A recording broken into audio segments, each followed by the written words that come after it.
Stephen. When we look at this Alabama unit, obviously it being one of the most talented, if not the most talented roster in college football, of course, you have the attrition issue, not just from the seniors, but even more so at this point from the underclassmen who declare for the NFL draft.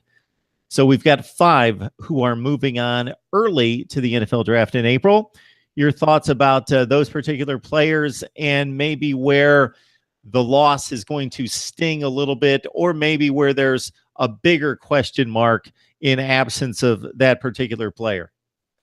Very proud of all 5 of these guys. And the 5 in question, we're talking Minkah Fitzpatrick, defensive back, Ronnie Harrison, defensive back, Bo Scarborough, running back, Daron Payne, defensive lineman, and the Calvin Ridley, number 5 at wide receiver. So very proud of all 5 of those guys.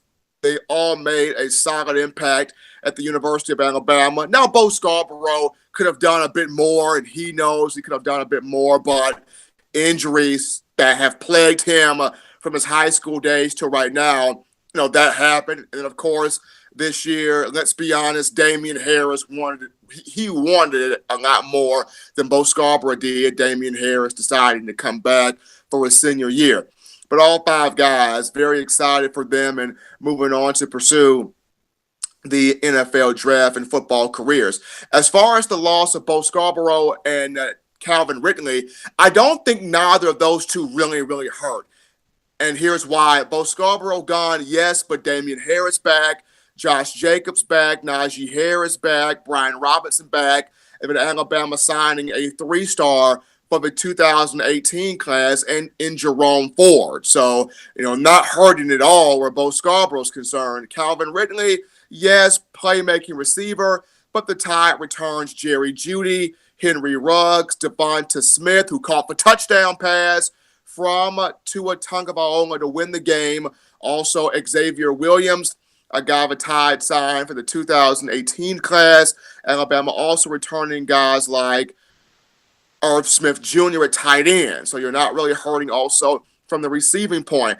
The defensive tackle standpoint, where Daron Payne is concerned, that's where the hurting could come in, because not many people can do what Daron Payne can do at 6'2", 308 pounds, being able to 2-gap block, stop the run, pressure the quarterback, and hands. The brother's got hands to create interceptions and apparently catch touchdown passes also.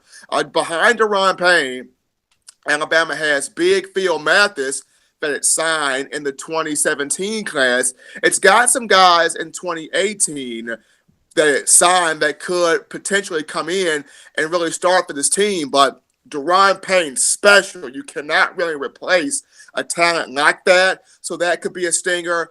Minkah Fitzpatrick, good, elite.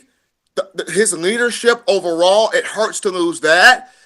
But I believe Deontay Thompson can fill in and probably do a pretty solid job. Deontay Thompson, who was Minkah Fitzpatrick's understudy for the 2017 season from summer workouts, spring ball, fall camp, and throughout the season. Deontay Thompson, who played in both the Sugar Bowl, against Clemson, and also the national championship game some against Georgia, really did a fine job. Played well, was able to break on the football, made some tackles on the edge. Did get called for a penalty here or there, but once again, I was playing in a game where he hasn't had that much playing time, but he's got the size, he's got the weight, he's got that mentality. I've heard from a lot of people that when he plays in, he brings just that essence, that passion that you really want to see on the field. So I like Deontay Thompson. As far as Ronnie Harrison leaving, who would replace him? Good question. I like Daniel Wright, the highly touted 4-star kid out of Florida for the Alabama signing for 2017. This guy has a hitting and coverage essence about him that's pretty remarkable. When he plays on special teams, when he hits you, you know you've been hit. And I can really see Daniel Wright, who's at 6'1", 6'2", get an opportunity there. However, I also see a Trevon Diggs, who's 6'2", roughly now at 200 pounds, get an opportunity. Once again, Ronnie Harrison had that mentality where if you see Ronnie Harrison in the street, you're not trying to mess with that dude because that dude has the mindset of, look, I'm going to hit you and I'm going to take names later. That's just how Ronnie Harrison was. So it's a loss regardless, losing Ronnie Harrison. But I feel like Daniel Wright, Trevon Diggs kind of have that same mentality. Minkah leaving, just the IQ of Minkah, the mindset, him having that intelligence, knowing how to dissect the play, that's a loss in itself. And when you bring up Minkah to Nick Saban, Nick's almost crying because he views Minkah as one of the greatest players he's ever been around. And he also has used that praise to Julio Jones also. So, Minkah's a loss, but I feel like Deontay Thompson could come in and it'll be a drop, but not a huge drop. But I feel like the biggest loss would be Daron Payne because nobody really does what that man does on that defensive line. Hey, Stephen, is there anything that you don't know about Alabama football? I don't know how often Nick Saban's hair color changes. That's one thing you got me stumped on. I mean, it could change from white to gray to brown depending on the moment of the game. But that's probably the only thing you don't have me stumped. That's one thing I probably don't have the insight on.